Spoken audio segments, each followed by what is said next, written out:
(4월에는) 원래 지금은 금리 올리는 게 맞아요. 왜냐면은 물가가 4.2%가 잡혔다라고 하는데 금리가 지금 기준금리가 3.5%죠.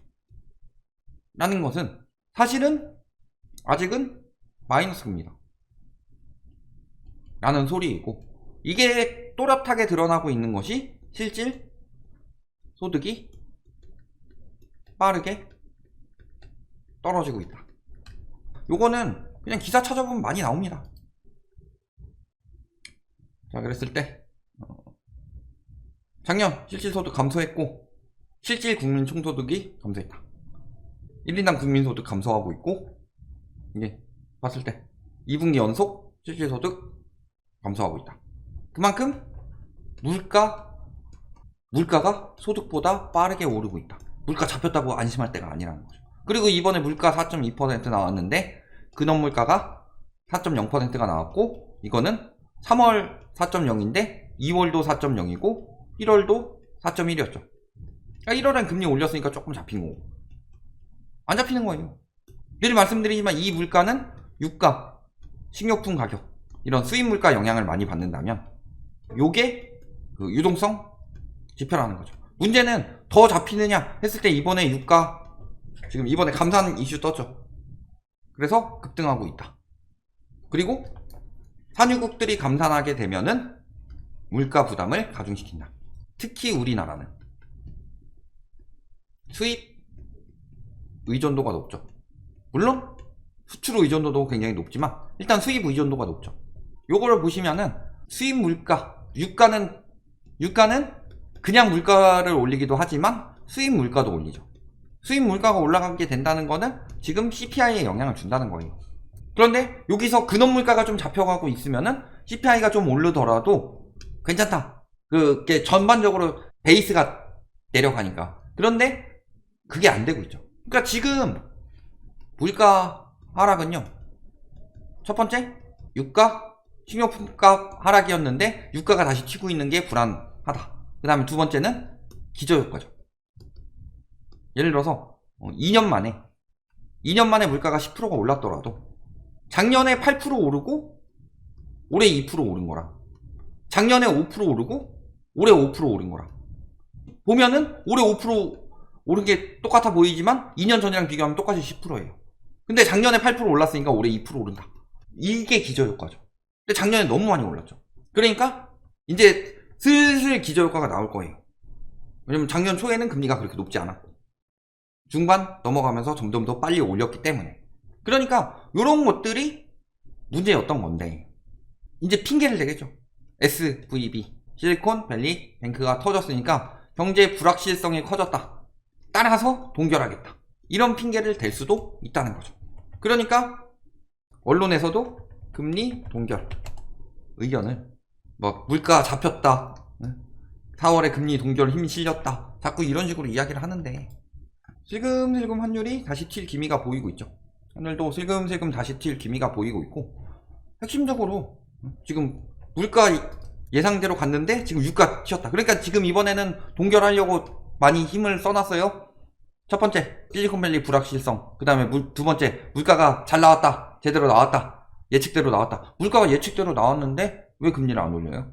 예측이 2%가 아니고 예측이 4%인데 4.5%. 그리고 이 예측의 대부분은 다 유가, 여태까지 떨어진 유가 하락의 영향이었고, 그런데도 자꾸 이거 동결 이야기를 하는 거죠. 그러면 굉장히 고물가 길게 갈 수밖에 없고요. 이번에 유가 급등한 게 변수가 될 수 있다. 또 그래서 이번에는 뉴질랜드 같은 경우는 깜짝 빅스텝을 밟았고 14년 만에 최고 올렸죠. 그러니까 이렇게 대응하는 게 사실은 당연한 거예요. 왜? 자, 유가 튄다고 하니까 환율이 튀었죠? 지금 막 또 다시 억지로 누르고 있는 것 같은데, 유가가 올라가게 되면 왜 환율이 올라갈까요? 환율이 올라간다는 것 자체가 달러 가치가 상승한다는 이야기인데, 기름은 뭘로 거래하죠? 배럴당 몇 달러, WTI든 브렌트 유든, 또 하나가 두바이유였죠. 이런 것들이 왜? 달러로 거래하니까. 그러니까 기름 가치가 달러 가치랑 같이 연동을 받는 거고요. 지금 오펙 쪽에서는 물가가 잡히고 유가가 잡히는 걸 바라지 않는다. 오펙에서는요, 유가가 올라가면 무조건 좋죠. 유가가 올라갔을 때 예전같이 대체하던 셰일 오일이나 이런 것들이 없고 이제는 동무되니까. 그러니까 자꾸 뭔가 잡힐만 하면 감산하고 잡힐만 하면 감산하고 그러는 거예요. 그리고 오펙 같은 경우는 사실 미국 때리고 싶어하는 경우가 많고, 그래서 예전에 또 오일 쇼크로 막 때리고 그런 형식으로 나왔는데, 그러니까 잘 생각을 해봐야 된다. 이번에 늘 말씀드리지만요, 원래는 기준금리 4% 이상까지 이미 올려야 돼요. 이미 올렸어야 돼요. 물가가 4%인데 기준금리가 4%도 안 되는 게 말이 안 되죠. 근데 늘 이야기하지만 지금 PF 문제. 그러니까 사실 물가 잡혔다, 환율 잡혔다, 그러니까 금리 안 올린다. 안 잡혔어요. 요거 다 돈 때려 박아서 나온 거고, 요거는 안 잡혔는데, 이거는 다 명분, 좋게 말하면 명분, 나쁘게 말하면 핑계 일 뿐이고, 지금 터지고 있는 게 PF, 가계부채, 자영업부채, 지금 요게 터지게 생겼으니까 자꾸 요 핑계 대고 있는 거예요. 그리고 막상 금리 올려도 정부에서 누르니까 효과도 없고, 그러니까 지금 한은에서는 기준금리를 올리는 것에 대한 고민이 굉장히 클 겁니다. 올려봤자 효과도 없으니까. 왜? 지금 아까 그 금리 그래프 보셨죠? 금리가, 기준금리는 계속 오르는 추세였는데 시중금리가 계속 떨어지는 추세로 가고 있죠. 눌러서 정부에서 누르니까 이번에 대출도 감소했는데 예금도 감소했대요. 예금이 왜 감소했을까요? 예금 금리가 너무 낮으니까. 예금에 넣을 이유가 없으니까. 아니, 예금 금리가 아까 봤을 때 평균 뭐 3%대 이러는데 물가가 4%면은요 마이너스 금리예요.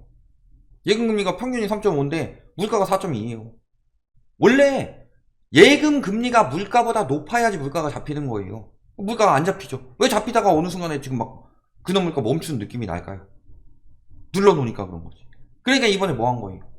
통화증권을 확대 발행한다. 금리를 올리는데 정부에서 시중금리를 낮춰가지고 효과가 무마가 되니까 통화증권 발행을 계획을 늘리고 있다. 즉 이런 식으로 유동성을 줄여가지고 근원 물가를 잡으려고 하고 있다. 이게 팩트고 나머지는 다 문제예요. 그래서 원래는 4월에 올릴 수밖에 없는 상황이고, 이번 물가를 보더라도 금리는 더 올려야 되는 상황이에요. 특히 계속 말씀드리지만 물가가 문제가 아니라 지금 근원 물가가 문제다. 물가는 외부 요인에 의해서 잡히고 기저효과에 의해서 잡히고 있는 것일 뿐이다. 그런데 근원 물가가 전혀 잡히지 않고 있음에도 불구하고 근원 물가보다 낮은 기준금리를 또 동결을 하는 이유는, 동결을 할 가능성이 높아 보이고 어떻게 나올지 모르겠어요. 요즘에 한은이 너무 비상식적으로 행동하고 있죠. 그래서 안 하면 큰일 난다, 안 하면 큰일 난다 하는데 계속 비상식적으로 나오고 있고, 그 큰일 난 거는 외화 풀어서 막고 있고 그런 거잖아요. 그래서 저희가 예측했던 것들 보면은 정부에서 외화 엄청 풀지 않는 이상은, 외환 보유고 확 줄어들지 않는 이상은 금리 안 올리면 환율 튈 거다.